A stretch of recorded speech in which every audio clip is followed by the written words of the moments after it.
মহান আল্লাহ ও বান্দার মধ্যে সম্পর্ক নিম্নরূপ। হাদিসটি গভীরভাবে শুনি। হযরত আবু যর গিফারী রাদিয়াল্লাহু আনহু হইতে বর্ণিত আছে যে নবী করিম সাল্লাল্লাহু আলাইহি ওয়াসাল্লাম এক হাদিসে কুদসিতে আপন রবের এই ইরশাদ বর্ণনা করেন যে, হে আমার বান্দাগণ, আমি নিজের উপর জুলুমকে হারাম করিয়াছি এবং তোমাদের মাঝেও উহা হারাম করিয়াছি। সুতরাং তোমরা একে অন্যের উপর জুলুম করিও না। হে আমার বান্দাগণ, তোমরা সকলেই পথভ্রষ্ট ওই ব্যক্তির ব্যতীত যাকে আমি হৃদায়ত দান করি। সুতরাং তোমরা আমার নিকট হৃদায়ত চাও, আমি তোমাদিগকে হৃদায়ত দান করিব। হে আমার বান্দাগণ, তোমরা সকলেই ক্ষুধার্ত ওই ব্যক্তি ব্যতীত যাহাকে আমি আহার করাই। সুতরাং তোমরা আমার নিকট আহার চাও, আমি তোমাদিগকে আহার করাইব। হে আমার বান্দাগণ, তোমরা সকলেই বস্ত্রহীন ওই ব্যক্তির ব্যতীত যাহাকে আমি পরিধান করাই। সুতরাং তোমরা আমার নিকট বস্ত্র চাও, আমি তোমাদিগকে পরিধান করাইব। হে আমার বান্দাগণ, তোমরা রাত্র দিন গুনাহ করো আর আমি গুনাহ সমূহ মাফ করি। সুতরাং তোমরা আমার নিকট মাফ চাও, আমি তোমাদিগকে মাফ করিয়া দিব। হে আমার বান্দাগণ, তোমরা আমার ক্ষতি চাহিলে কখনো ক্ষতি করিতে পারিবে না, তোমরা আমার উপকার করিতে চাহিলেও কখনো উপকার করিতে পারিবে না।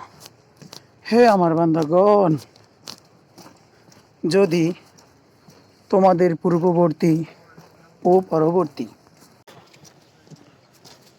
সকল মানব ও জিন ওই ব্যক্তির মতো হইয়া যায়, যাহার অন্তরে তোমাদের সকলের চেয়ে বেশি আল্লাহ তাআলার ভয় রহিয়াছে, তবে ইহা আমার রাজত্বে এতটুকু বৃদ্ধি করিতে পারিবে না।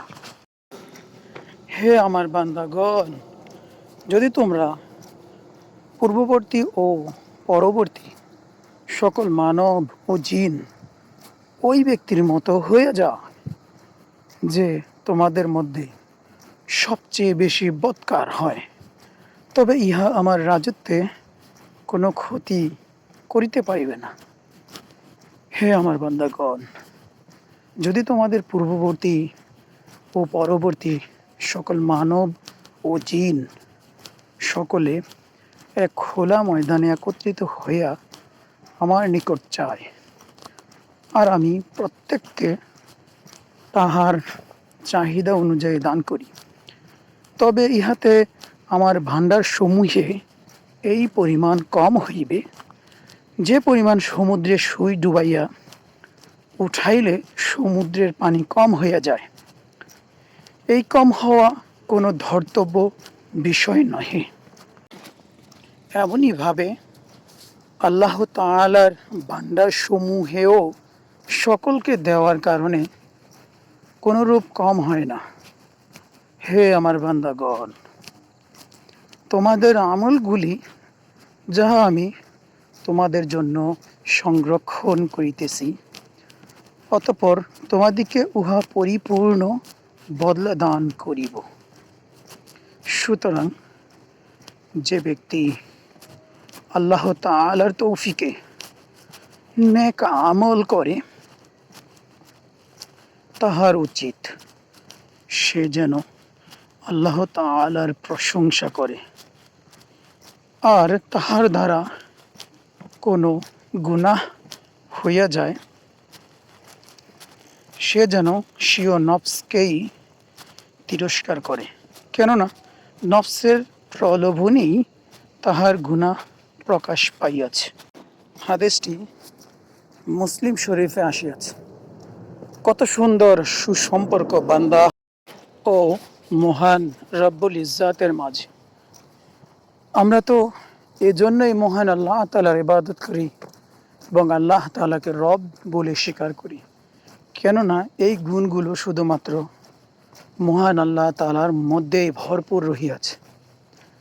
একমাত্র আল্লাহ তাআলাই দান করেনিওয়ালা।